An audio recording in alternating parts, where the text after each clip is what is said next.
Hellblade: Senua's Sacrifice is the latest game from English studio Ninja Theory.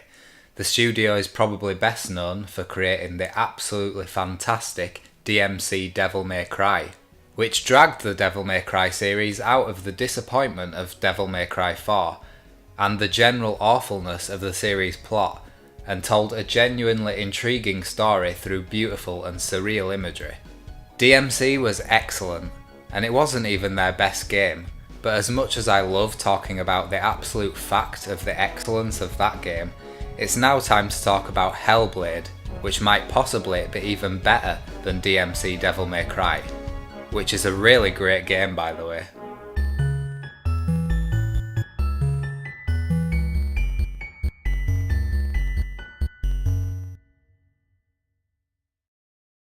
Hellblade tells the story of Senua, a Celtic warrior who sets out on a journey into Viking territory.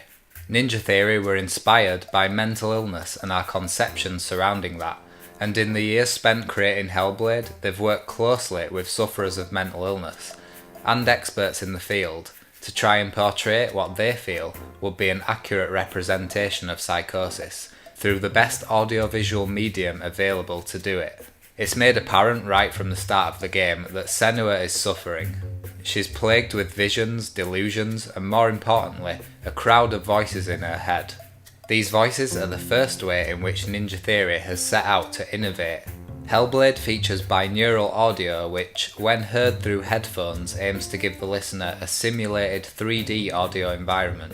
The game encourages the player to wear headphones before the title screen, and this is the definitive way to experience the game. The opening of the game perfectly sets the tone, and immediately immerses the player through narration which has an almost ASMR-like quality.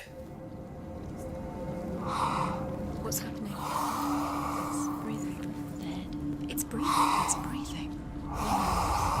He knows she's getting closer. He can feel her coming closer. She's getting closer. They're watching. They're watching. They're watching. They're watching. This is a journey deep into darkness. There will be no more stories after this one. Other voices chime in from different directions, portraying Senua's conflicting emotions and inner turmoil. Her internal companions can fill her with doubt, lead her astray, but also fill her with hope and even save her life all at once. Music is used very sparingly in Hellblade, almost as if it's blurring the line between diegetic and non-diegetic sound to once again accentuate the themes of the game. It is all at once thunderous and epic, yet surprisingly distant.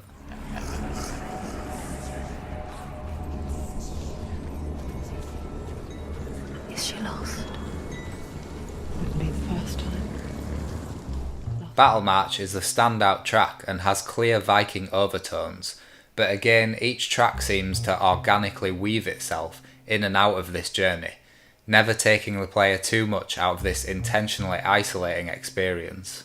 In contrast, the main theme which plays during the credits is a bit of a curveball with its cheesy lyrics and production, and in my opinion is not fitting with the tone of the ending. The idea for the main bulk of the gameplay came from the experiences of people who imagine meaning in everyday objects and shapes.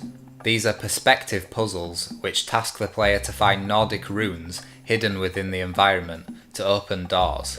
These can come in the form of shafts of light, trails of fire, or any number of other things. The game finds other intriguing ways to play with perspective too, such as gateways that change the environment once the player passes through them. Once the runes are found, the way forward is opened, but things other than doors can also block Senua's path. The combat system of Hellblade is a simple yet robust one.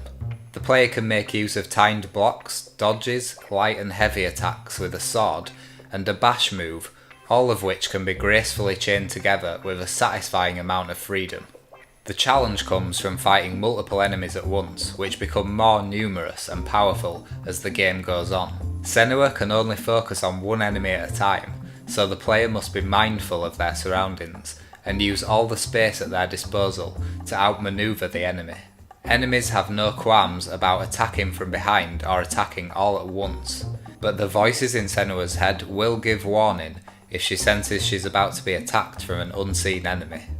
The combat is made even more satisfying by the stunning animation work that Ninja Theory have always excelled at. Once again, they've utilised motion capture to bring out a stunning realism to SENUA'S movements. This is also true of the many cutscenes in which the performance of Melina Juergens shines through as a breathtaking feat of acting and voice work. Their gods can see into your mind. They will use this power to destroy you. They won't stop me. I can still feel it. Whatever's left of him, they will never let him go. I'm not gonna let him rot here. You're the one rotting here. Leave me alone. You will die here. No. And all your suffering will have been for nothing. Voice acting is overall some of the most engaging we've had in this medium. However, given SENUA'S hometown of Orkney, it would have made sense to include more actors from the north, rather than majority southern and posh. A minor complaint. The story of SENUA not only explores mental illness, but a few other dark and intriguing topics. Increasingly, the game feels just as much a journey into SENUA'S mind and her past, as it does a journey through Viking hell. Either way, this is presented through stunning visuals, with a good sense of both the large scale and the claustrophobic where necessary. These visuals, in addition to the game's unique take on audio, often combine to give a horror experience like no other. There's also Ninja Theory's brilliantly sadistic threat looming over the player the entire game, that if SENUA dies too many times, the darkness that is visibly creeping up her arm as the game goes on will consume her entirely, and your save file will be erased. Hellblade sets out to innovate in the areas of storytelling, audio and gameplay, and for the most part it did just that. Ninja Theory should be commended for attempting a game with a smaller budget and a smaller price tag, because they've definitely proven that high-end production values can still be achieved that way. The game is not without minor graphical bugs such as camera clipping, but this was a very rare occurrence. The game does well to stay clear of tired ideas like collectibles, which could have easily detracted from its perfect pacing. Instead, this is a focused, well-realised and original game that Ninja Theory should be proud of, because they still have never made a bad game, and in a hell of a lot of ways, this might just be their best one. Thank you very much for watching, and if you like this video, please subscribe.